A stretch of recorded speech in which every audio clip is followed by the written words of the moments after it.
안녕하십니까. 종합토론회 사회를 맡은 권태신 한국경제연구원장입니다. 오늘 아침부터 지금까지 오랜 시간 동안에 좋은 내용들을 경청해 주셔서 감사합니다.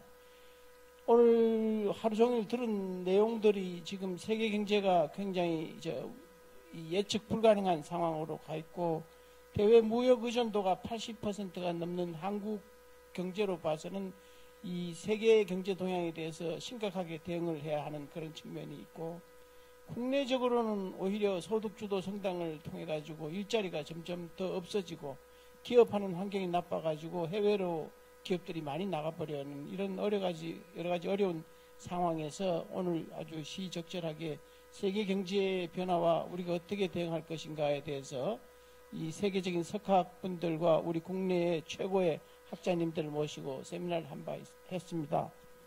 그래서 지금 시간은 이제 마지막으로 이거를 정리해야 되는 그런 입장입니다.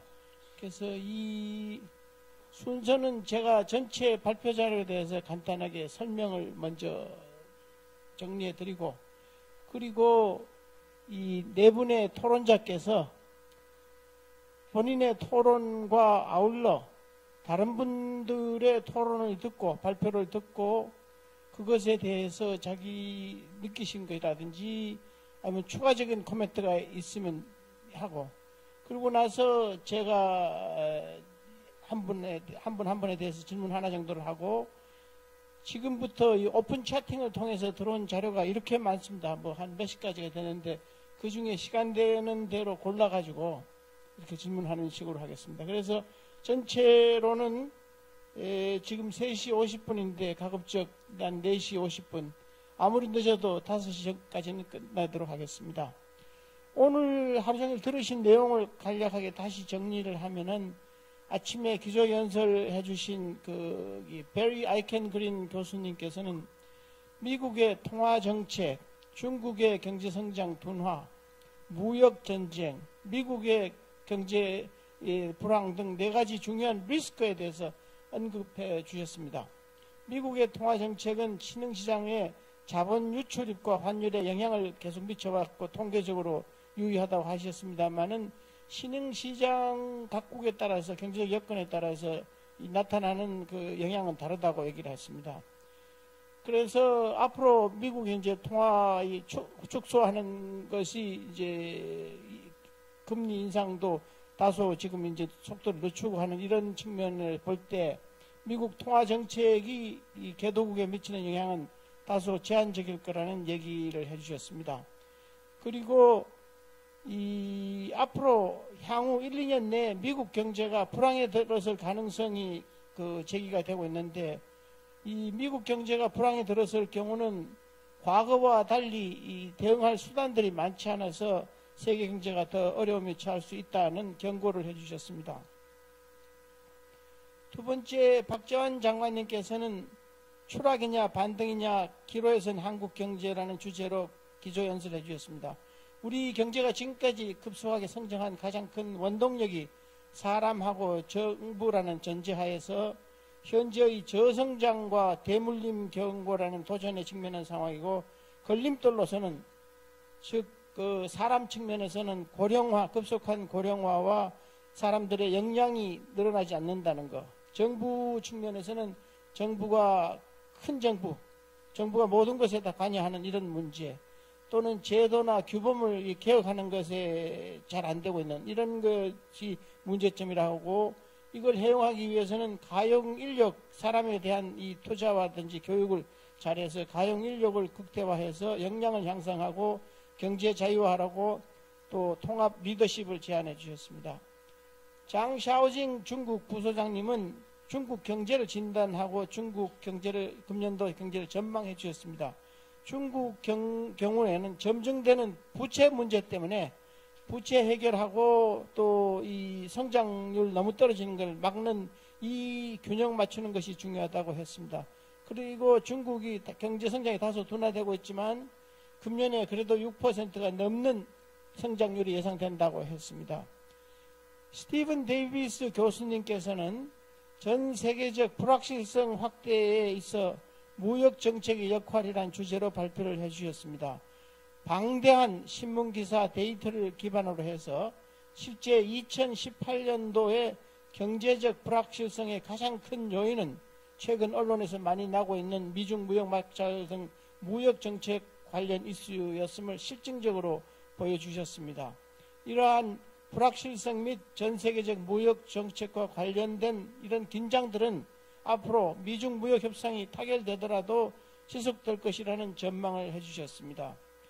정인교 교수님께서는 대외 불확실성과 한국 경제라는 주제로 발표를 해주셨습니다. 최근 대외 통상 환경 악화의 주요 요인, 특히 미중 통상 마찰의 배경, 앞으로의 전망, 이러한 불확실성 하에서 한국의 통상 정책 방향에 대해서 말씀해 주셨습니다. 오정근 교수님께서는 G2 경제의 하방 압력이 한국 경제에 미치는 영향과 대응 정책이라는 주제로 발표해 주셨습니다. 무역 전쟁으로 인해 중국과 미국 그리고 한국 모두 경제 성장률이 하락세이며 한국의 경우에는 수출 감소와 북한 리스크 등 여러 가지 복합적 요인으로 금융 위기도 올 수 있으므로 대응이 필요하다는 경고를 해주셨습니다. 마지막으로 방금 해주신 윤창인 교수님께서는 한국 경제의 구조개혁과 규제 혁파라는 주제로 발표해 주셨습니다. 현 정부의 소득주도 성장이 국민 경제의 선순환을 이룰 수 없다고 말씀하셨으며 현재 당면한 한국 경제의 위험 요인을 지적하시고 이에 대한 대응 방안으로 과감한 구조개혁과 기본으로 돌아갈 것을 제시하셨습니다.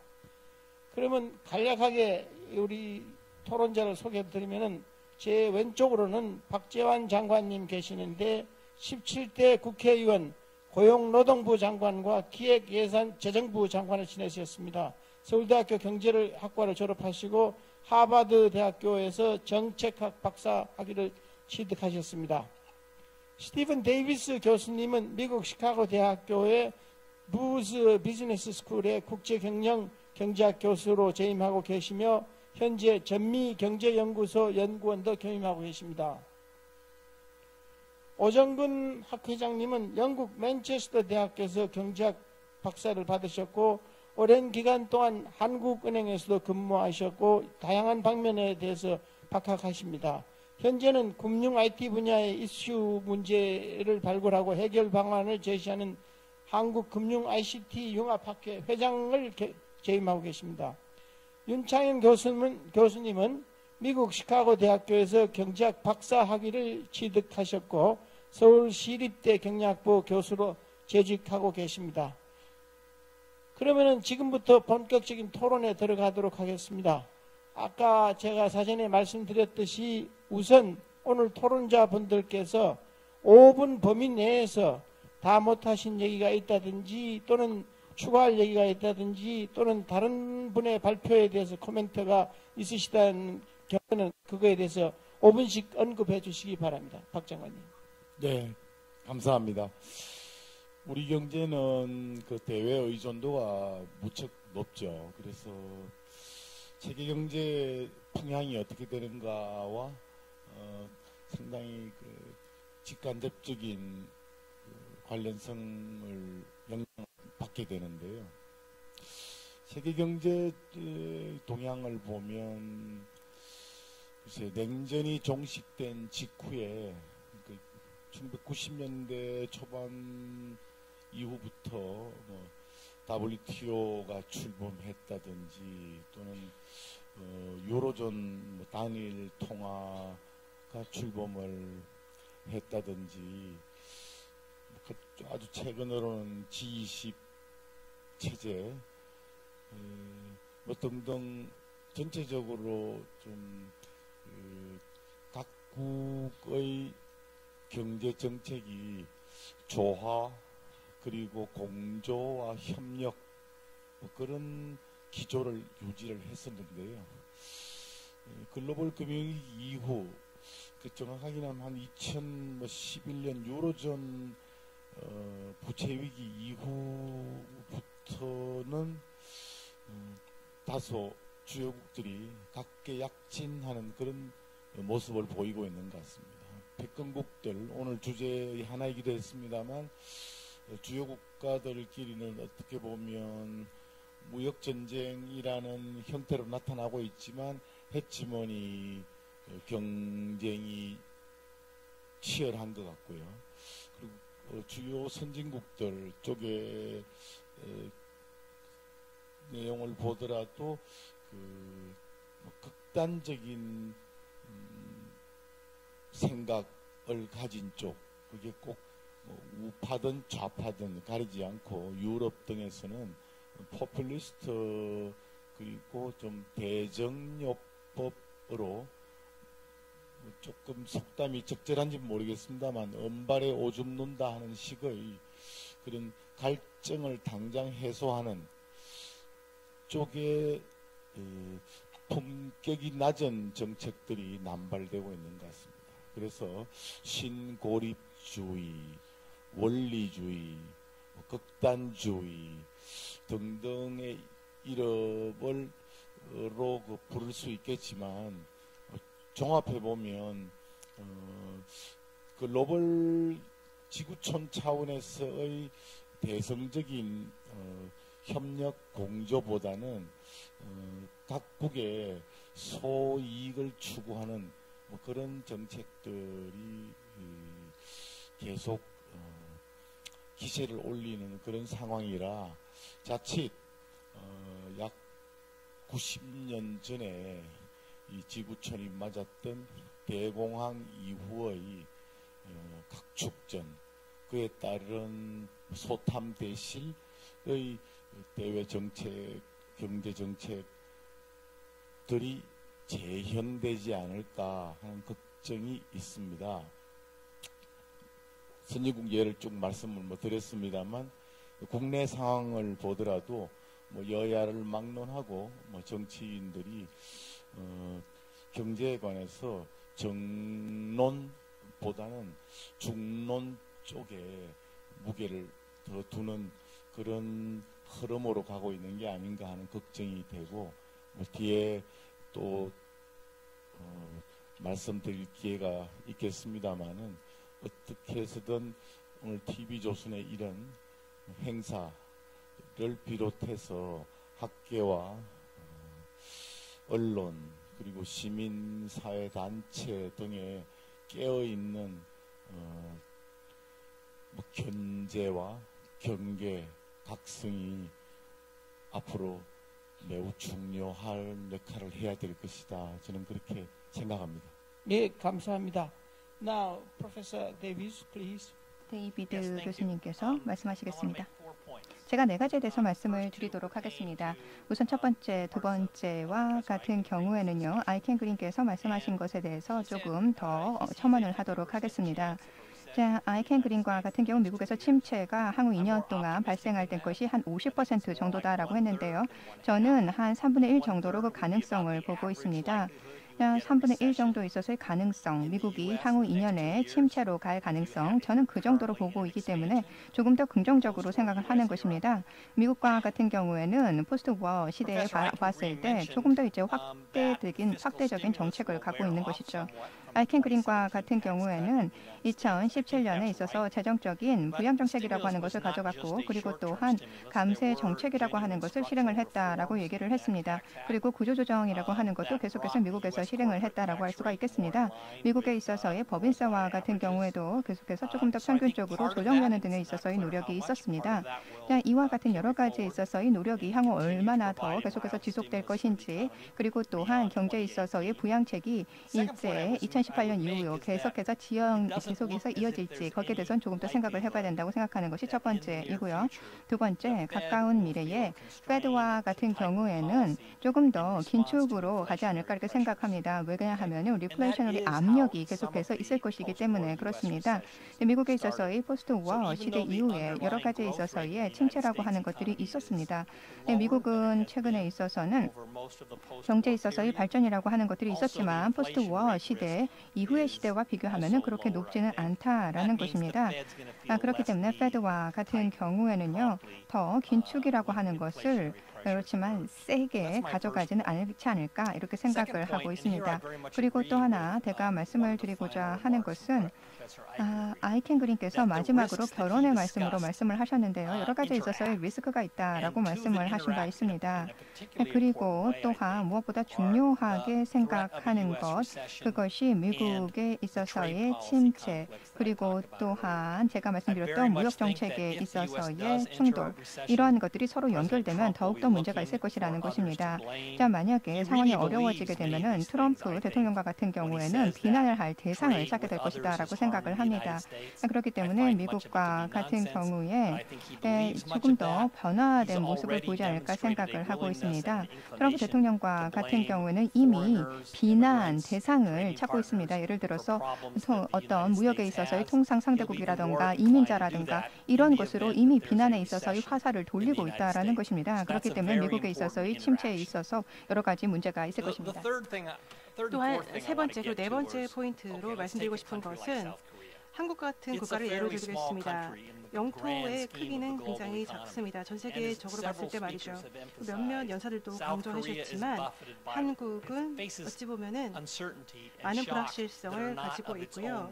그 자체적으로 내생적으로 가지고 있는 그런 충격이 아니라 외부적으로 나오고 있는 충격이기 때문에 통제권이 없다라고 볼 수 있겠습니다. 그렇다면 이와 같은 상황에서 한국이 무엇을 할 수 있을까요? 저는 제가 발표에서 말씀해드리려고 했는데요. 국제 무역 환경은 더 많이 과거에 비해서 불확실성이 강해졌습니다. 어찌 보면은 국제 무역 환경 과거에 비해서 더 많이 불확실성이 강해졌다는 것이죠. 이와 같은 상황에서 한국은 무엇을 할 수 있을까요? 두 가지 기본 원칙을 따르면 되겠는데요. 첫 번째, 탄력성을 보다 강화한다는 것이고요. 두 번째는 보다 적극적으로 경제의 탄력성, 유연성을 강화한다는 것입니다. 바로 이것이 제 세 번째, 네 번째 주장이 되겠는데요. 또 탄력성을 강화한다는 차원에서 보았을 때 경제가 안 보이지 않는 취약성이 없도록 한다는 것이죠. 특히 금융체계에서 그럽니다. 예를 들어서 너무나 레버리지가 많은 분야가 없도록 한다는 것이죠. 이처럼 많은 충격이 왔을 때 감당할 수 없는 정도의 부채를 갖지 않다는 것이죠. 또 통화 쇼크 와서도 여기에서도 충분히 준비를 할 수 있도록 합니다. 특히 아시아 금융위기가 왔을 때 이것이 많이 문제가 되었죠. 많은 금융기관들 그리고 비금융기관들이 이처럼 이하로처럼 환산된 그러한 부채가 너무나 많았기 때문에 통화 약세가 왔을 때 이렇게 이처럼 기존의 자국의 통화 대비 너무나 많은 약세가 있었기 때문에 타격을 너무나 크게 갑작스럽게 받았습니다. 바로 이것을 사례로 들 수 있겠고요. 이와 같은 타산 지석을 삼아서 앞으로 미래를 나아갈 것입니다. 이와 같은 취약성은 다양한 방상으로 금융체계에서 나타날 수 있습니다. 이와 같은 취약성을 제대로 관리하는 것, 통제권을 꽉 쥐고 있는 것이 굉장히 중요하겠습니다. 이를 통해서 탄력성을 배가할 수 있습니다. 유연성과 관련해 말씀해드리면 저는 한국 경제 전문가는 아닙니다만 제가 보건대 문재인 정부 그리고 문재인 정권에서도 생각하고 있는 바 한국의 경제를 이처럼 유연성으로 가지 않는 방향으로 끌고 가지 않는가 생각합니다. 그래서 최저임금이라든지 노동시장 규제라든지 다양한 부분에서 어찌 보면 다소 노조들이 보다 더 직업을 안정적으로 갈 수 있도록 고수할 수 있도록 하는 것, 그들에게 혜택을 주는 것으로 가는 것이 아닐까 하는 우려가 있습니다. 유연성이 좀 부족하다라는 생각이 들어지고요. 따라서 경제가 아주 빠르게 민첩하게 외부의 쇼크로부터 대응할 수 있도록 해야 된다는 것이죠. 정확하게 그 쇼크의 특징이 무엇이 되겠지 모르겠지만 어찌 보면 굉장히 많은 불확실성 상황에서 좀 다양한 쇼크에 잘 대비할 수 있어야 할 것입니다. 예를 들어서 여러분이 개인적으로 갑자기 재정적으로 크게 문제가 생겼을 때, 갑자기 이런 것이 터졌을 때 어찌 보면 다음에는 보다 더 유연적으로 대응하고자 할 것입니다. 따라서 유연하게, 민첩하게 이렇게 대응하는 것을 저는 금융시장에 대해서 권고해드리고 싶습니다. 감사합니다. 다음에 오 교수님 부탁합니다. 네, 일단 저는 이제 중장기적으로 두 가지 이슈, 그다음 단기적으로 하나 이렇게 말씀드리겠습니다. 일단 중장기로 본다면 지금 이제 국제 경제, 글로벌 경제가 경제 권력의 교체기에 있다 이렇게 볼 수 있습니다. 그것은 G2 문제인데 중국이 부상하면서 미국과의 경제 권력을 두고 이제 좀 쟁탈을 하고 있는 상황이죠. 그럴 때 오는 것이 우리가 늘 얘기하지만 투기디에서 3정이라고 하기도 하고 옛날에 킨들버그라는 국제 무역 학자가 말한 킨들버그 함정, 경제 위기가 올 수도 있다. 투기디에서 3정은 전쟁이 올 수도 있고 킨들버그는 경제 위기가 올 수 있다. 그런 얘기예요. 그런 과정에서 이제 과거에 이제 미국이 약간 흔들릴 때 중국이 부상하면서 중국은 그 당시에 이제 대국 굴기를 하겠다 혹은 중국몽을 얘기했습니다. 2049년이면 중국이 지원이 되겠다 얘기했습니다. 그러나 최근에 몇 년 동안에 미국에서 세일가스 같은 것이 생산되고 제조업이 다시 부활하면 이제 미국 경제가 견고해졌습니다. 그래서 저도 얼마 전에 어떤 책을 하나 냈는데 팍스 아메리카나 3.0이라는 책을 냈어요. 팍스 아메리카나 1.0은 2차 대전 이후에 미국이 이제 세계 지도국으로 등장을 했고 그것이 이제 오래 가다가 80년대 이후에 레이건이 등장하면서 다시 한번 되었고 이번에 주저앉는 듯 하다가 다시 올라서는 팍스 아메리카나 3.0 시대가 되었다 하는 책을 제가 낸 적이 있습니다. 그 다음에 이제 그런 과정에서 지정학적으로 한국은 굉장히 중요한 위치에 있습니다. 중국은 우리나라는 그 중국과 미국 간의 근처를 펼치면서 중국은 한마디로 대륙 세력이죠. 우리는 반도국가이기 때문에 그다음 미국과 일본은 해양 세력입니다. 이 해양 세력과 대륙 세력이 그 두 거대 파워가 접점을 이루면서 쟁취하는 데가 한국입니다. 굉장히 중요한데 만약 이런 일이 있으면 절대 안 되겠지만 만약 투기디에서 함정이 온다 그러면 어디일까? 미국과 중국이 바로 그 나라 본토에 싸우겠습니까? 절대 아닙니다. 한반도 가능성이 굉장히 크다는 문제가 있고 여기에 남북 문제가 걸리기 때문에 굉장히 제가 주의 깊게 보고 있는 상황이에요. 이런 일이 절대 있으면 안 되겠다 이런 생각을 가지고 있고 그게 첫 번째. 두 번째는 우리가 이제 금년에 3만 달러가 되어 있죠. 3만 달러가 돼서 선진국 문턱에 도달했지만 반드시 선진국이 되는 건 아닙니다.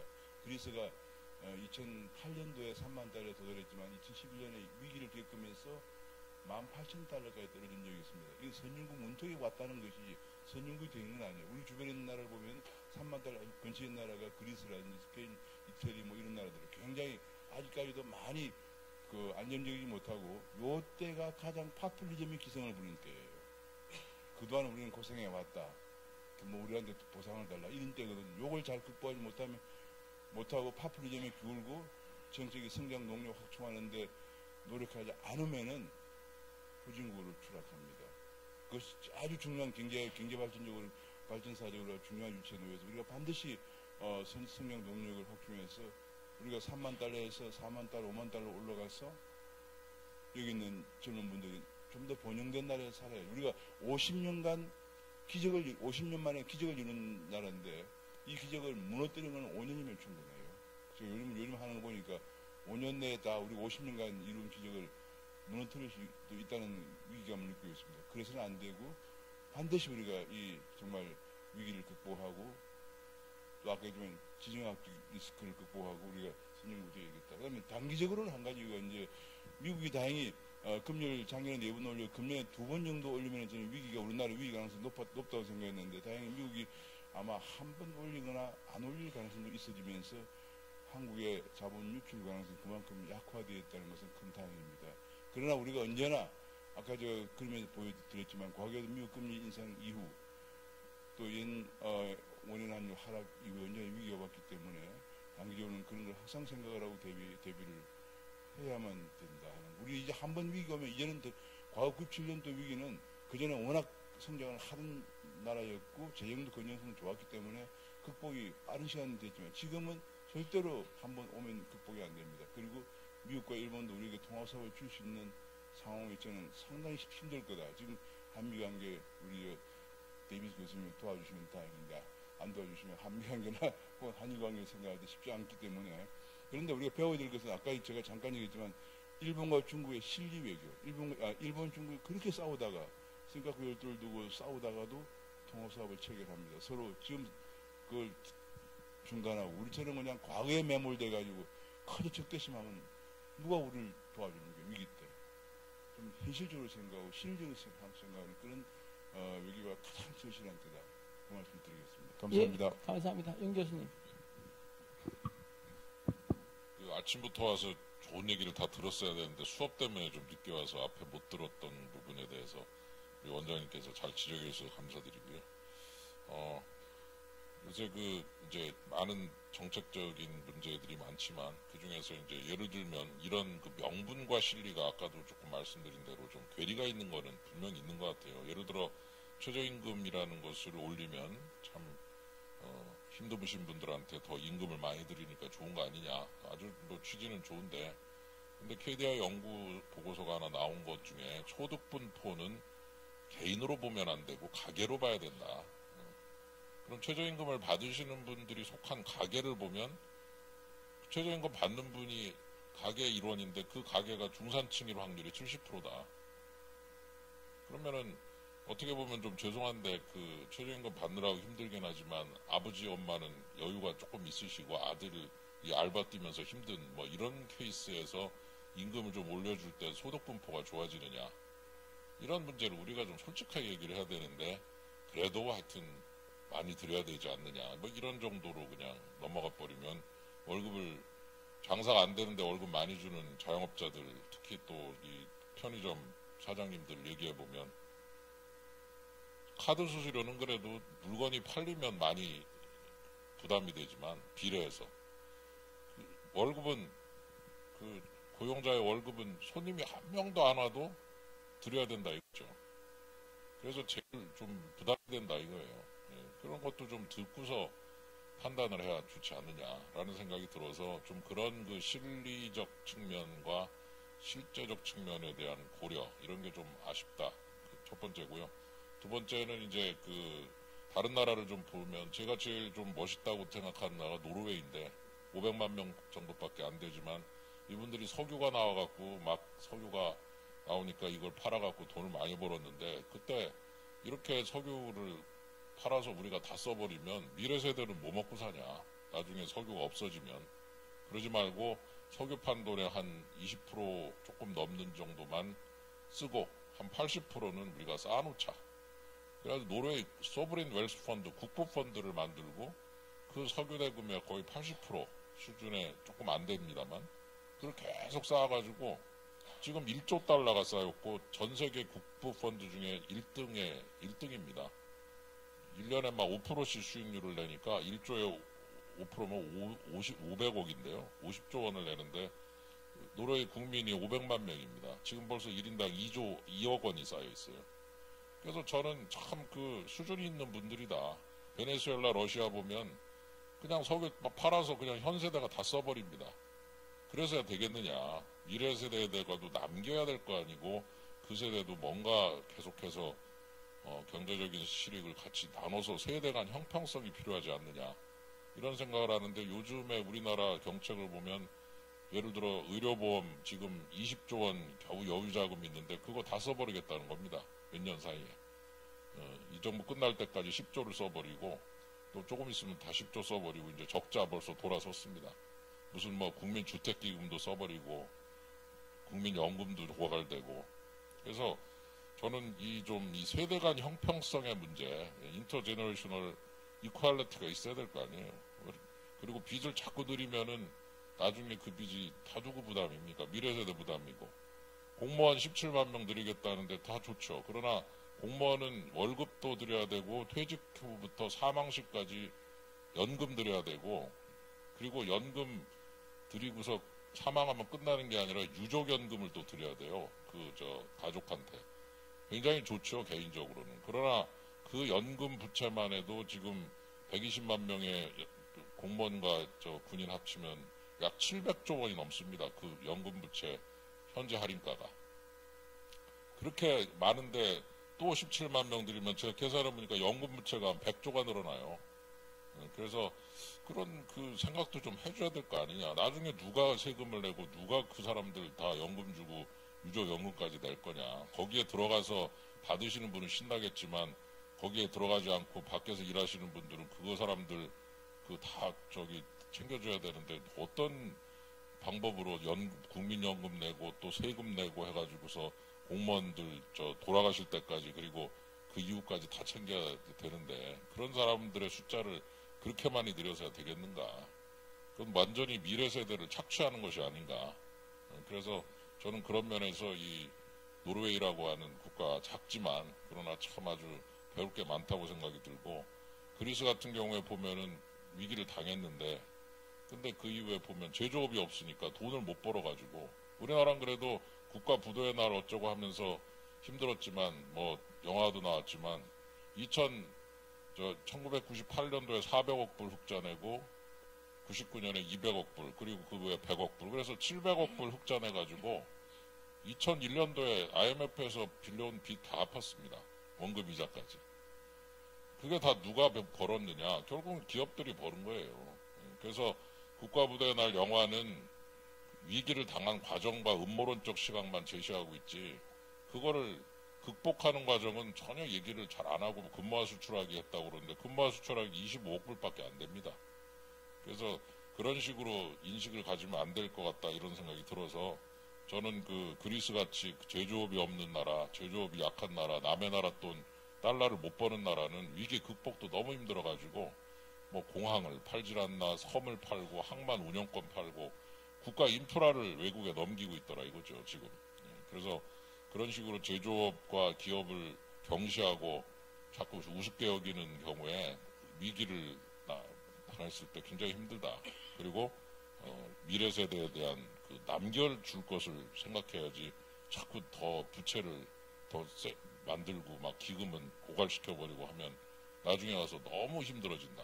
그리고 성장률이 떨어졌기 때문에 금리도 떨어져서 돈을 불리고 벌고 쌓기가 어렵다. 그런 부분에서 이 재정에 있어서의 좀 건전성, 방만하게 막 써댈 생각만 하지 말고, 이제는 총인구 감소 시대에 이제는 그렇게 함부로 부채를 늘렸다면 큰일 날 수 있다. 그런 면에서 재정 건전성을 우리가 생각해서, 아까 데이비스 교수님께서 그 스트렝스에 대해서 레질리언스 얘기를 하셨는데 굉장히 의미가 있다고 보고, 그런 그 스트렝스와 레질리언스가 부채가 많아지면은 줄어드니까 그런 부분을 감안을 한 그런 국가적 그런 대응이 필요하다, 이런 생각이 듭니다. 고맙습니다. 감사합니다, 교수님.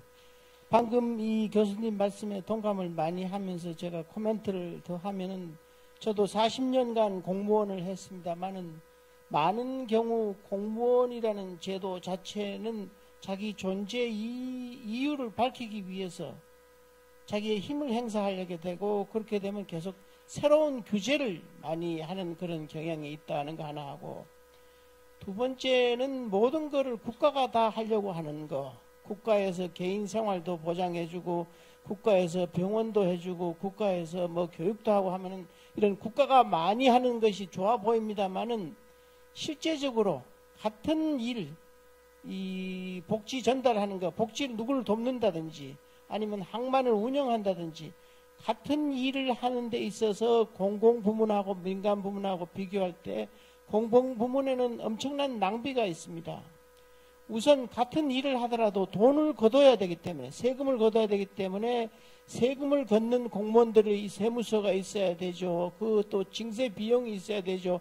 그 걷은 세금을 가지고 어디에 쓸까 하는 의사결정 비용에 또 폴리티컬 프로세스, 정치적 과정을 겪으니까 각 정치인들이라든지 국회의원이 자기 지역구에 쓰게 되는 그런 문제, 또 그거를 전달하는 공무원들이 그 지역별로 가서 쓰는 문제, 이렇게 할 때는 우리가 화물을 운반할 때 그 화물차 무게 자체는 아무런 도움이 안 되는 무게, 이 톤이지라 그러는데, 그 마찬가지로 공무원이나 공공기관에서 같은 일을 할 때 제 생각에는 원래 모았던 목적에 비해서 실제 전달되는 건 30-40%가 안 되고 50-60%는 결국 행정비용으로 공무원 월급 주게 되고 그 제도를 유지하는 데 쓰는 거니까, 이 국가에서 모든 것을 의존해가지고 하는 웰페어 스테이트라든지 사회주의 공산주의 국가가 망한 게 그런 겁니다.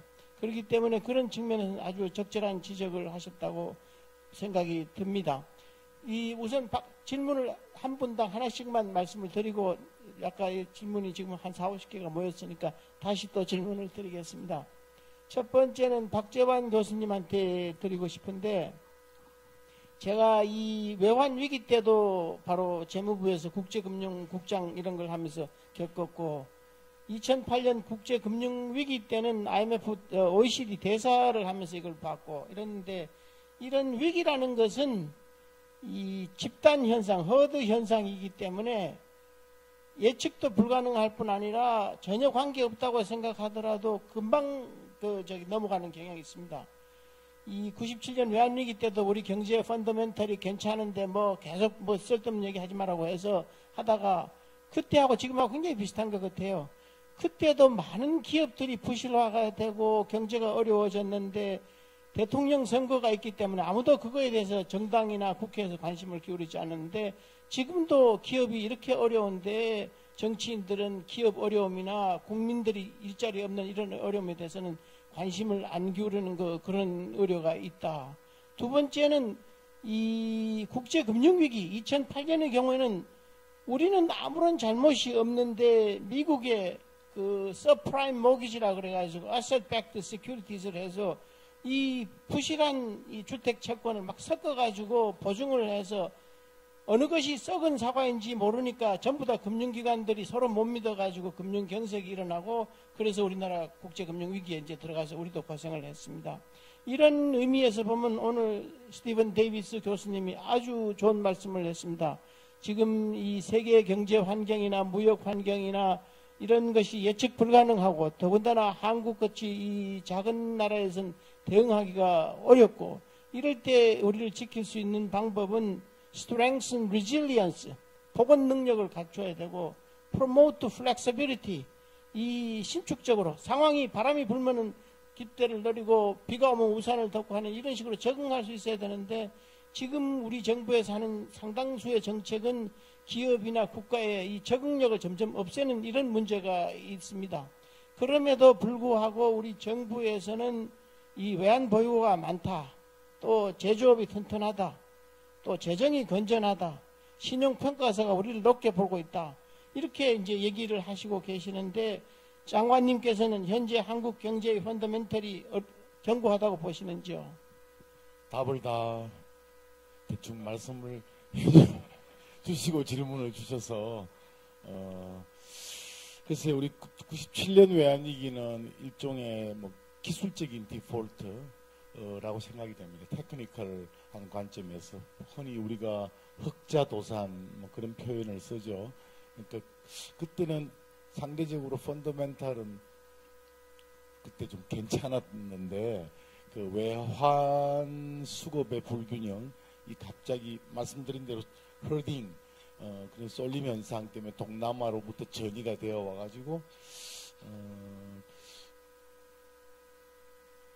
대외 지불 능력이 취약해서 이제 저희들이 어려움을 겪게 된 것이고요.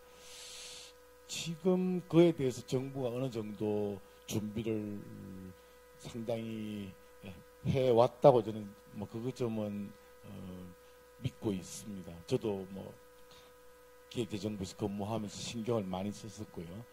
20년 전에 당했던 그 치욕을 되풀이하지 말자. 그래서 뭐 외환 보유고라든지 그 밖에 대외 건전성 3종 세트, 저희가 흔히 얘기하는 매크로 프루덴셜 팔러시라는 것도 국제적으로 얘기를 해서 OECD나 IMF에서 처음에 좀 반감을 갖다가 저희들의 노선을 이제 받아들이는 등으로 해서 말하자면 그 외환 쪽의 수급 등등은 아주 특별한 사정이 없는 한 큰 문제는 없지 않겠나 그렇게 보는데 더 큰 문제는 펀더멘털이 제가 볼 때는 지금 상당히 취약해져서 그쪽에서 디폴트가 우려된다. 그렇게 정리를 할 수 있을 것 같습니다. 뭐 20여 년 전에는 펀더멘털은 괜찮았는데 테크니컬리 그 재무 외환 수급 상황에 어려움을 겪었다면 지금은 펀더멘털 쪽에서 디폴트가 나타날 수 있지 않겠냐. 그래서 가뜩이나 어려운 대외 무역 환경을 맞아서 우리 제품, 서비스 등이 경쟁력을 잃고 그럴 경우는 정말 무역 수지가 갑자기 적자로 변할 가능성이 있다고 봅니다. 저희는 뭐 에너지, 식량의 대부분을 수입하는 나라고 원자재도 전부 수입을 해야 되는데 어쩌면 지금처럼 이렇게 펑펑 에너지를 쓸 수 없는 상황을 맞이할 수도 있겠고, 그런 것을 극복하기 위해서도 사람들의 실력을 키워야 된다.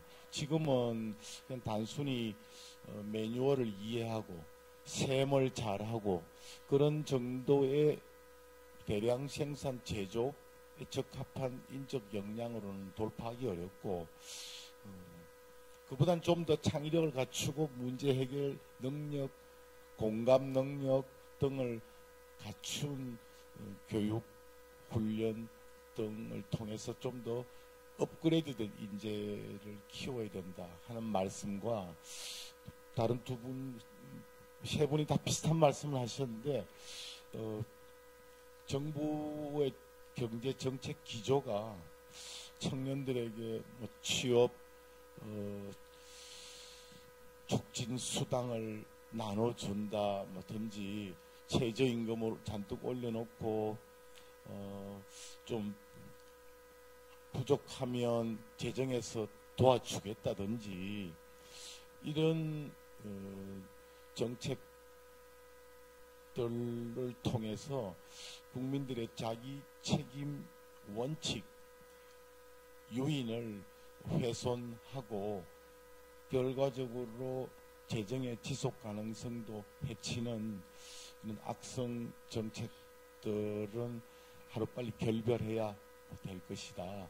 그렇게 해서 국민 각자가 나중에 어려워지면 정부의 도움을 last resort로서 최고의 보루로서 받을 수는 있겠지만, 각자가 경쟁력을 갖추고 열심히 일하려는 유인을 지닌 그런 전사로 바뀌어야만 이런 펀더멘털의 위기를 벗어날 수 있을 것이다. 저는 그렇게 생각합니다. 예, 감사합니다. Now my question goes to Professor 이제 스티브 데이비스 교수님께 질문을 하도록 하겠습니다. In 1961, Korea per capita income was 61 US dollars, 81 US dollars, 1961. $63 해서 정말로 빈곤한 국가 중에 하나였습니다. 그런데 한국은 지금은요, 무역국으로는 7대, 그리고 또한 12대 경제국 이렇게 되고 있고요. 그리고 또한 선진국에 있어서의 반열에 오르고 있습니다. 그리고 브레튼 우즈 시스템 그때 보게 되면 그때 이 경제 정책이라고 하는 것들 보게 되면은 높은 관세라든가 이런 것들에 대해서 얘기를 했었고요. 그리고 또한 전 세계적으로 여러 가지 분쟁이 있고 1차 세계대전, 2차 세계대전 뭐 이런 것들이 여러 가지 분쟁에 의해서 생기게 되었습니다. 그래서 미국과 같은 경우는 추가적인 전쟁을 막기 위해서 브레튼 우즈 시스템 이러한 것들에 있어서의 어떤 다자주의라든가 아니면은 법에 있어서의 법치주의라든가 자유무역 이런 부분들에 대해서 얘기를 했고, 또 인권의 문제에 대해서 얘기를 하게 된 것입니다. 그래서 여러 가지에 있어서 시스템 부분에 있어서의 논의가 있었는데요. 지금 트럼프 대통령은 그런데 그 이전 시대로 돌아가고 있는 것 같습니다. 어떤 국제적인 법치라고 할까요? 이런 것들에 대해서는 간과하고 있고요. 단지 트럼프와 같은 경우는 미국 우선주의만 계속해서 다 이루기 위해 노력하고 있다는 것입니다. WTO에 있어서의 다자적 접근 체제에 대해서는 무시하고 있다라고 생각이 됩니다. 이것이 그야말로 부정적인 영향을 한국에 미치고 있다라고 생각이 되고 있습니다. 그리고 또한 이에 더해서 한국과 같은 경우에는 그야말로 빅파워, 일본, 러시아, 중국 이러한 빅파워에 둘러싸여 있습니다. 중국과 같은 경우는 수천 년 동안에 절대적인 또 파워를 계속해서 보여오기도 했습니다. 그래서 최근에는 또 한국은 북한에 있어서의 미사일로부터 보호할 수 있도록 하기 위해서 사드 체제를 도입하겠다라고 결정을 했었습니다. 자, 그런데요, 제대로 사드를 배치할 곳이 없어서 롯데그룹이 자신들의 골프 부지죠, 그것을 내놓았습니다. 그래서 사드를 그곳에 배치를 하게 됐습니다. 중국과 같은 같은 경우에는 인정을 하고 있지는 않지만 WTO라든가 이런 철학이라든가 이런 협정에 반대되기 때문에 인정하고 있지는 않지만 계속해서 중국은 그야말로 한국의 어떤 보복 조치라고 할까요? 그래서 롯데 백화점으로 오는 대규모에 있어서의 중국 관광객이 없다라는 것입니다. 그래서 롯데와 같은 경우에는요. 한 5개에 있어서의 지점과 같은 경우는 문을 닫아야 되는 중국에서요. 그러한 사태가 벌어지고 말았습니다. 자, 그래서 지금 교수님이 생각을 하시기에는요. 경제 정책에 있어서의 불확실성 지수라고 하는 것을 말씀하지 않았습니까? 그렇다면 이러한 요소들을 어떻게 한국 모델에 반영할까요? 질문 감사드립니다. 우선 말씀하신 내용을 사실 71년도부터 해서 언급해 주셔서 감사히 말씀드립니다. 왜냐하면 미국인으로서 제가 한국을 이렇게 바라보았을 때 가장 큰 거시적인 관점에서 보았을 때 엄청나게 큰 한강의 기적이라고 요약될 수 있다고 생각합니다. 60년간의 큰 기적을 이뤄낸 것이죠. 이 부분에 대해서 반드시 짚고 넘어간다고 생각합니다. 그것은 엄청난 경제적인 성과가 아닐 수 없습니다. 저 같은 경우에는 인류 역사상에서도 손꼽을 수 있는 높은 성과라고 생각합니다. 그리고 어느 정도의 회복력과 탄력성 그리고 생명력들이 이러한 한국의 문화와 경제 그리고 국민성에 녹아 있었기 때문에 가능했다고 생각합니다. 그래서 앞으로도 이 부분을 꼭 기억해 주셨으면 합니다. 그리고 구체적인 질문과 관련하여 어떻게 정책 불확실성 지수와 관련하여 어떻게 해결할 것인가에 대한 질문에 대해서 오늘 제가 발표에서 말씀해 드리진 않았지만 사실 우리는 굉장히 많은 언론들 그리고 기사에 노출되어 있습니다. 그리고 정확하게 그들이 우려하는 바를 명시하고 있습니다. 그러니까 NBR 페이퍼가 아마 몇 주 안에 나올 수 있겠는데요. 지금 주식시장의 불안정성 이런 것에 대해서 언급하고 있습니다. 한국에 대해서 뭐 롯데라든지 이러한 것에 대해서 구체적으로 언급하지 않겠지만 말씀하신 내용과 굉장히 유사합니다. 정책 불확실성에 대해서 언급을 하고 있고요. 또 주식시장의 취약성에 대해서 언급하고 있습니다. 그 외에도 다양한 카테고리로 분류하고 있는데요. 각각의 분류별로 주제가 있습니다. 그리고 저희는 대량적으로 얼마나 많은 우려가 각각의 카테고리별로 시기별로 있는지 이렇게 요약해 보았습니다. 이렇게 하려면 굉장히 많은 언론, 일간지들의 그러한 텍스트가 필요하겠죠. 그래서 많이 조사를 하는 데 있어서 이와 같은 자료를 사용하는 것이 중요한데요. 이와 같은 아카이브만 사용하는 것이 아니라 다양한 방식을 사용합니다. 그래서 구체적으로 경제적 불확실성, 불안, 우려에 대해서 어떠한 것들이 야기하고 있는지 그 원인에 대해서 분석을 하고요. 이것을 저희가 대량화합니다. 다음 질문은 오정근 교수님에게 드리겠습니다.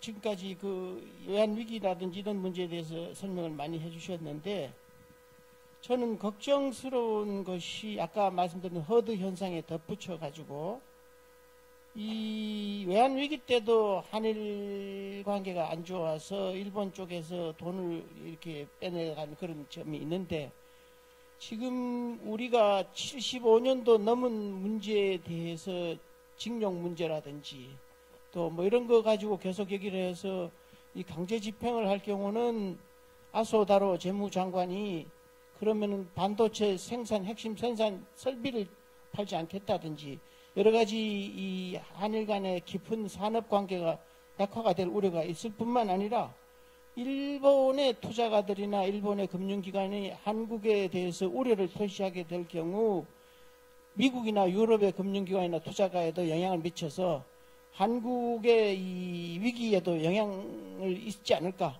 이런 문제에 대해서 어떻게 생각을 하시는지요? 네, 저는 뭐 거기는 전적으로 공감을 합니다. 1997년 11월 달에 위기가 왔을 때 바로 우리가 이제 그 위기라고 하는 것은 뭐 외환보역이 뭐 엄청나게 뭐 외치만큼 있었는데 그게 아니고 마지막한 그 몇백억 달러 이게 없어 일어나는 거거든요. 그때도 우리가 한국은행이 가지고 있는 외환보유액에서 한 200~300억 달러 정도 부족한 상황이었어요. 그 200~300억 달러가 바로 그 전달에 일본의 돈을 빼가서 그렇습니다. 그 이제 지금 이제 아까 말씀하신 대로 한일 관계 굉장히 안 좋습니다. 지금 뭐 일본의 아소다로 재무상 부상도 겸하고 있죠. 이런 정도 있는 사람은 이 얘기가 한국에 대한 송금도 중단할 수가 있다. 그거는 완전히 국제금융거래를 중단했다는 얘기거든요. 그럼 무역도 안 되는 거죠. 그 다음에 그 외에 또 한 가지는 CPTPP 일본 주도에 하 있는 CPTPP 가입도 자기들은 가입을 받아들이지 못하겠다 이런 얘기까지 하는 걸 미뤄봐서 경우에 따라서는 아까 우리가 반도체 핵심 소재를 일본에서 100% 수입하고 있습니다. 그리고 지금 현재 우리나라가 일본에서 반도체뿐이 아니고 많은 부분의 핵심 소재를 수입해서 가공해서 해외 수출하는 그런 경우가 많은데 그 부분도 수출을 좀 중단하겠다는 얘기가 나오고 있고요. 또 한 가지는 그렇게 될 경우에 만약 일본에서 한국에 투자한 돈을 빼나갔을 때 생기는 굉장히 문제. 이것이 그러게 되면 허딩 이펙트라고 해서 다른 나라도 돈을 빼나가죠. 우리나라 지금 현재 주식시장에 들어와 있는 외국인 투자자금이 약 5천억 달러 정도 들어와 있고요. 그다음에 채권시장에 약 1,000억 달러 정도 들어와서 외국인 포트폴리오 투자자금이 약 6천억 달러 들어와 있습니다. 제가 이제 두 번의 위기 때 얼마나 나갔는가 조사를 해봤습니다. 두 번의 위기 때 평균 30% 정도가 나갔어요. 그럼 6천억 달러 하면 우리가 만약에 일본이 돈을 빼나간다든지 어떤 좋지 않은 상황이 발생을 하면은 30%, 6천억 달러, 30%, 2천억 달러가 나올 수도 있다는 얘기예요. 그 대비하고 있어야겠죠. 그럼 우리나라가 외채가 현재 약 4,200억 달러 정도 외채를 갖고 있습니다. 우리나라가 참 외채가 많은 나라예요. 그런데 그중에 단기 외채가 한 1,300억 달러 정도 되고요. 또 장기 외채 중에서 1년 내에 만기가 들어오는 거 있습니다. 그건 갚아야 되겠죠. 그런 것이 다 정상적일 때는 언제나 만기 연장이 됩니다. 그러나 일단 위기가 발생하면은 어느 국제금융 회사도 만기 연장을 안 해주죠. 그러면 그렇게 해서 단기 외채와 장기 외채 중에서 1년 내에 만기가 돌아오는 합하면 그것도 한 1,800에서 2,000억 달러 정도 됩니다. 그럼에도 우리가 4,000억 달러 돈이 필요하고요. 그리고 우리나라에서 이제 원유를 100% 수입하죠. 식량도 수입하고 여러 가지 꼭 경제를 운영하는데 필요한 돈들 수입량이 한 1,000억에서 1,500억 달러 정도 되고요. 그 외에 이제 우리나라 기업들이 지금 현재 해외 현지 법인이 굉장히 많습니다. 미국에도 자동차 회사 많이 있고 반도체 회사도 있고 중국에도 뭐 자동차 회사가 5개나 있고 유럽에도 많이 있습니다. 그 회사들이 법률적으로는 그 나라 회사예요. 우리나라에서는 비거주자죠. 그렇지만 그 나라에 그 회사들이 현지 금융을 많이 쓰고 있는데 문제가 생기면은 그 비거주자 한국의 해외 법인들이 쓴 현지 금융도 국내에 있는 모기업이 갚아야죠. 그런 것까지 고려하면 제가 보기에 우리가 지금 아까 했지만 당장 포트폴리오 투자자금 유출 가능한 2천억, 그 다음에 외채 만기 연장하는데 1년 내 만기가 들어올 수 있는 한 2천억 정도, 그 다음에 우리나라 이렇게 기본적으로 돌아가는 데 필요한 차도 전기불도 그렇고 한 1,000억 달러 정도, 그 다음에 해외에 나가 있는 현지 금융에 문제가 될 수 있는 금액 부분들, 그 다음에 언제나 환율이 올라갈 가능성이 보이면 내국인들도 캐피탈 플라이트라고 해서 해외를 많이 가져갑니다. 종합적으로 보면 한 6천억 달러 정도가 있으면 위기가 발생을 안 할 수 있습니다. 근데 제가 보기에는 지금 현재 우리나라 외환보유액이 지난달에 4천억 달러입니다. 그럼 줄 잡아서 1,500에서 2천억 달러가 지금 부족한 상황이에요. 옛날에 2008년도에는 그걸 어떻게 막았냐면 미국과 통합사업을 체결해서 막았죠. 근데 이번에는 미국이 과연 우리에게 지금 대북 문제를 두고 미국과 계속 싸우고 있거든요. 갈등을 보이고 있습니다. 그래서 미국이 통화사업을 제공해 줄까 하는 문제가 있고, 그런 면에서 오늘 이번에 왔던 베리 아이청글이나 스티브 데이비스 같은 우리 훌륭한 오피니언 리더급들이 많이 좀 도와주시는 그 상황이고, 그 다음에 일본은 아까 얘기했지만 우리나라 통화사업을 제공하기도 했는데 아까 얘기했지만 송금도 끊겼다 이런 얘기가 나오고, 제가 얼마 전에 지난주에 일본에 시간이 지금 별로 굉장히 어렵습니다. 그래서 그런 걸 생각하면 간단치가 않다 하는 말씀. 예, 감사합니다. 지금 시간이 5시 16분 전이라서 16분 동안에 회의를 해야 되는데 또 플로우에서 질문이 한 40-50개가 와 있어서 소화하기가 참 어렵기 때문에 간단하게 좀 답변을 해주시면 좋겠습니다. 윤창인 교수님께는 아까 그 고비용 구조 문제 설명을 아주 잘 들었고, 지금 우리는 이 국가 경쟁력이나 생산성이나 효율성은 얘기를 하지 않고 오히려 평등, 소득 분배 이쪽만 지금 얘기하는 거 아닌가. 그렇게 하다가 보니까 작년의 경우 우리 기업이 해외로 나간 돈은 498억 달러인데 외국 기업이 한국에 들어온 돈은 170억 달러. 이런 말은 결국은 한국이 기업하기 어려운 환경 때문에 아닌가. 그것은 이제 노동이 너무 경직적이고 이미 노조에 가입된 돈 많이 받는 사람만 보호하고 청년으로 새로 들어오는 사람들은 일자리가 점점 없어지는 이런 문제에다가 규제가 또 많기 때문에 그런 게 아닌가 싶습니다. 그래서 이런 문제를 근본적으로 해결하기가 참 어려운데 어떤 의미에서 보면 지금 정부에서는 이런 경제 성장이나 실업 문제나 이런 일자리 문제보다는 이 형평이나 균등 발전이나 소득 분배나 이런 것에 더 이념적으로 몰두해서 이쪽은 등한시하는 거 아닌 그런 느낌이 드는데 교수님 어떻게 생각하세요? 뭐 전적으로 동의하고요.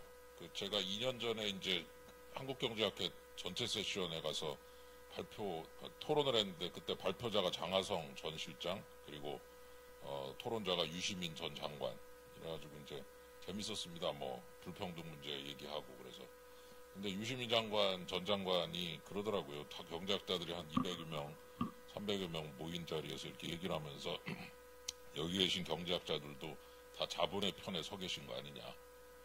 그래서 굉장히 좀 적절하지 못한 얘기였다는 생각이 좀 들지만 손님으로서 오셨기 때문에 제가 너무 심하게 반박을 안 했던 기억이 납니다만 자본과 노동을 이렇게 갈라놓는 그래서 이제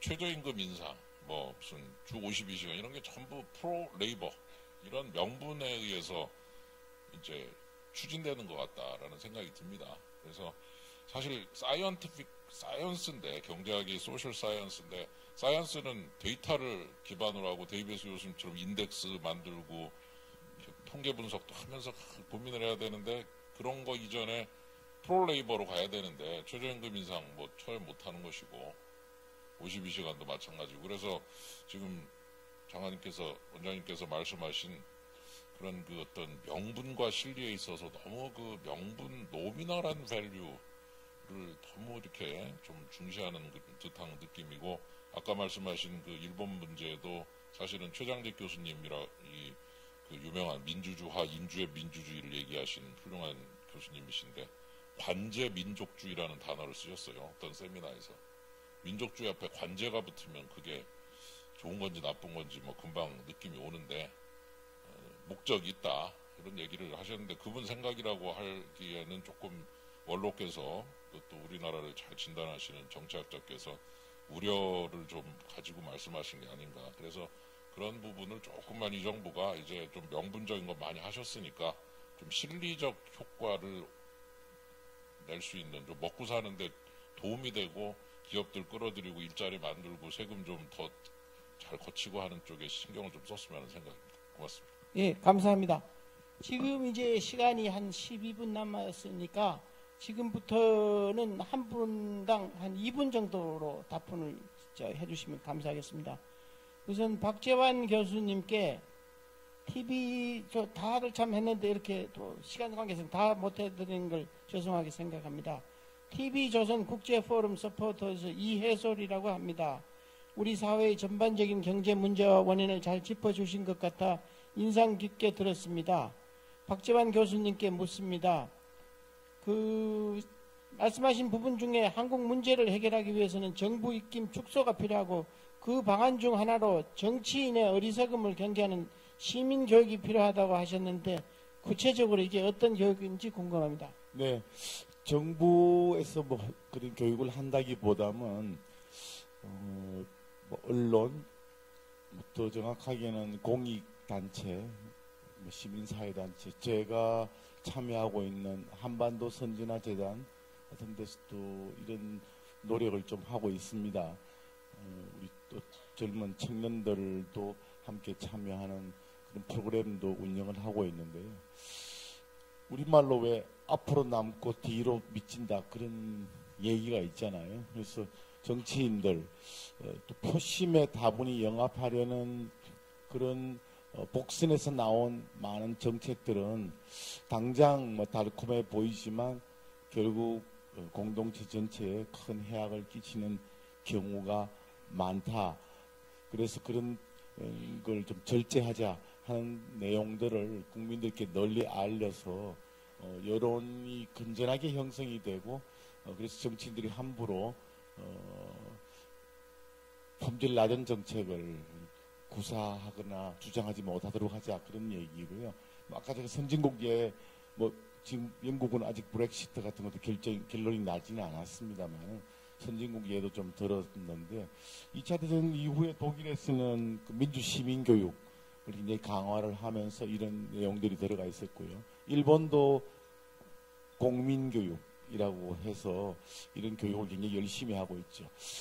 우리도 좀 이런 교육들을 강화할 필요가 있다 이렇게 생각이 됩니다. 시간 관계상 여기까지만 말씀드리겠습니다.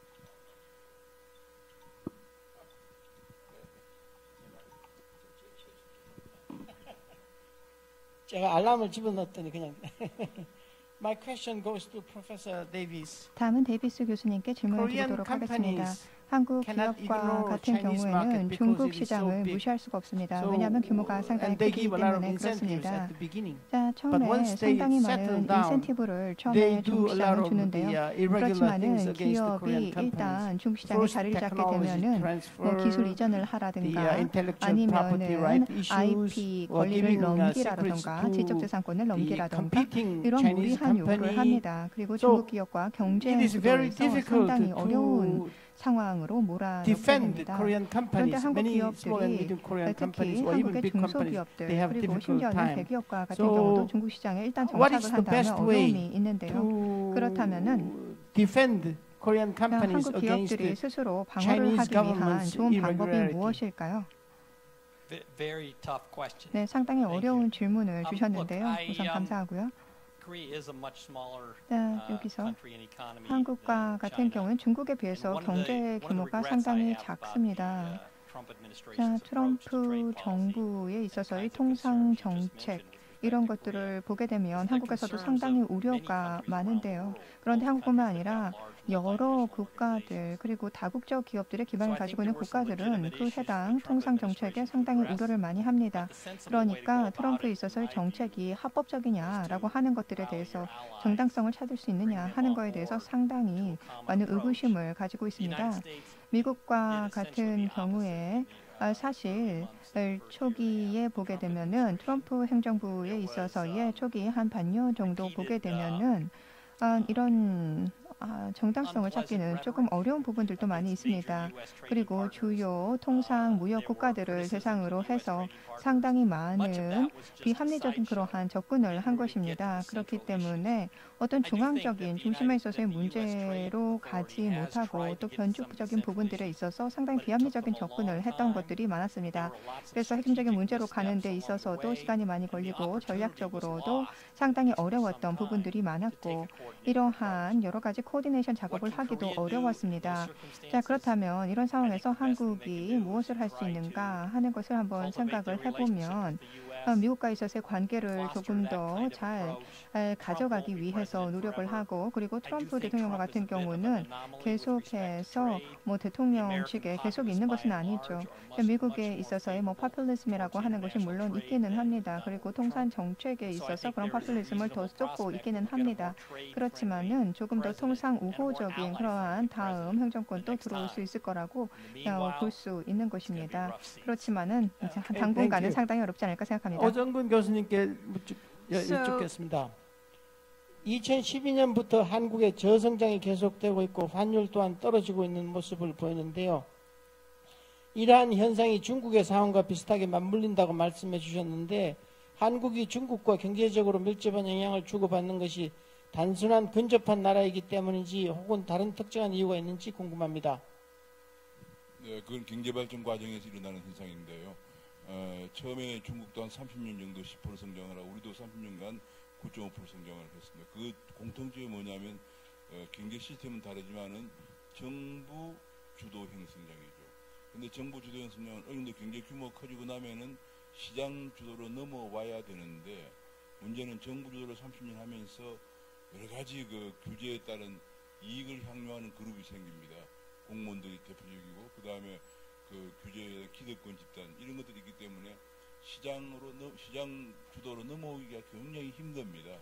우리도 계속 거의 80년대 후반부터는 그렇게 노력했지만은 잘 안 되고 결과적으로 근데 정부 주도가 뭐가 문제냐? 바로 아까 중국처럼 정부 국유은행의 돈을 빌려와가지고 국유 기업에 대출해주고 그 국유 기업은 또 공무원들이 또 투자하기 때문에 그 한마디로 그냥 부실이 자꾸 늘어나는 거죠.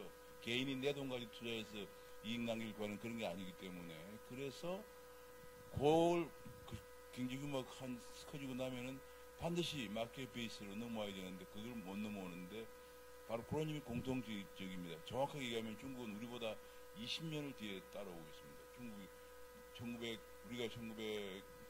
우리가 이제 5% 성장하던 들었었던 때 중국은 딱 20년 뒤에 따라오고 있어요. 그래서 아마 우리가 지금은 그 20년 지나서 저성장에 들어가면 중국이 아마 15년쯤 지나면 저성장에 들어갈 거예요. 근데 바로 그런 경제발전 단계 과정에서 일어나는 현상이고 그거를 중국은 아까 얘기했지만 공산주의 국가이기 때문에 우리보다 더 마켓 베이스를 오기가 힘든 상황이기 때문에 제 생각으로는 개인적으로는 중국은 조만간에 수년 내에 엄청난 위기로 갈 가능성이 있고 그런 면에서 팍스 아메리카노 3.0이 다시 도래하고 있다 하는 생각입니다. 예, 감사합니다.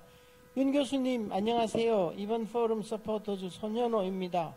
수도권과 지방 간의 균형을 맞추기 위한 정책이 더 이상 의미가 없다는 취지로 말씀해 주셨습니다. 시각을 바꿔야 한다고 말씀하셨는데요.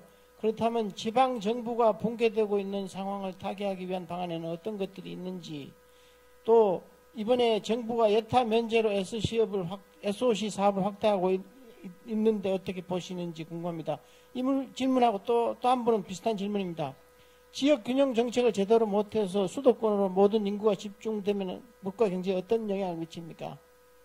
뭐 당장 무슨 위기가 닥쳐오고 하는 건 아니지만 이제 시작이 되는 것 같아요. 그래서 일본도 보면은 이제 지방부터 인구가 줄면 이제 지방부터 소멸하면은 지방의 부동산이 떨어져가지고 부동산 값 떨어지면은 빨리빨리 팔아가지고 다 올라오는 거죠.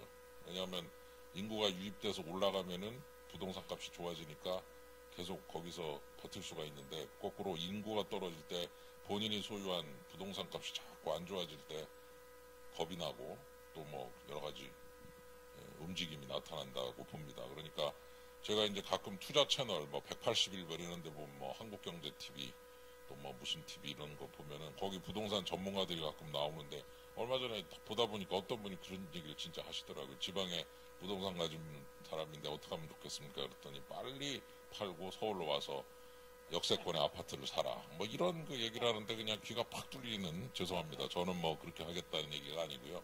다만 이제 그렇게 될 경우에 그걸 누가 그 부동산을 다시 올리겠으며 정부가 아무리 돈 넣어도 거기서부터는 한번 꺾이면은 반등이 굉장히 어렵다고 좀 봐요.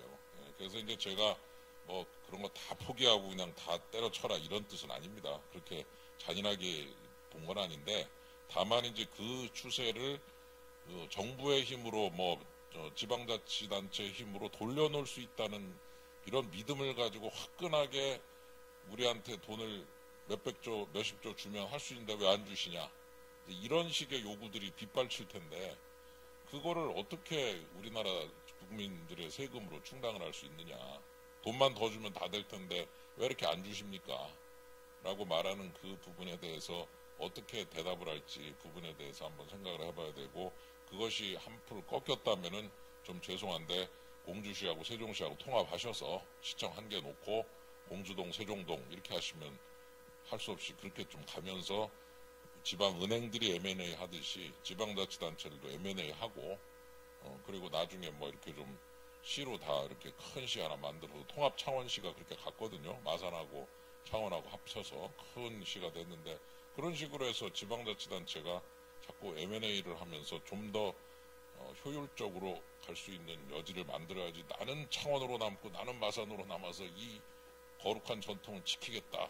동지들이여 모여라 뭐 이런 식으로 얘기하는 것은 이제는 좀 지양해야 될 때가 왔다는 면에서 지방을 무시하는 게 전혀 아니고요.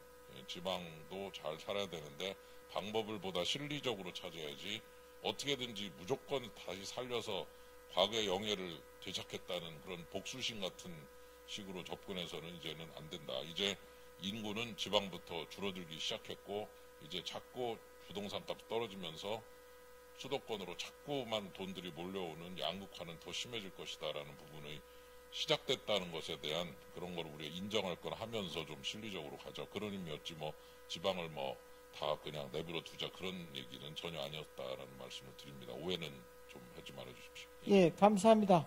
감사합니다. 오늘 포럼은 세계 무역 분쟁 심화, 또 G2 국가들의 경제 성장 둔화, 트럼프 정책의 통상 정책 이런 여러 가지 관련해서 어려운 세계 경제 하에서 한국의 대응은 어떻게 할 것인가에 대해서 토론하는 아주 건설적인 자리였다고 생각합니다.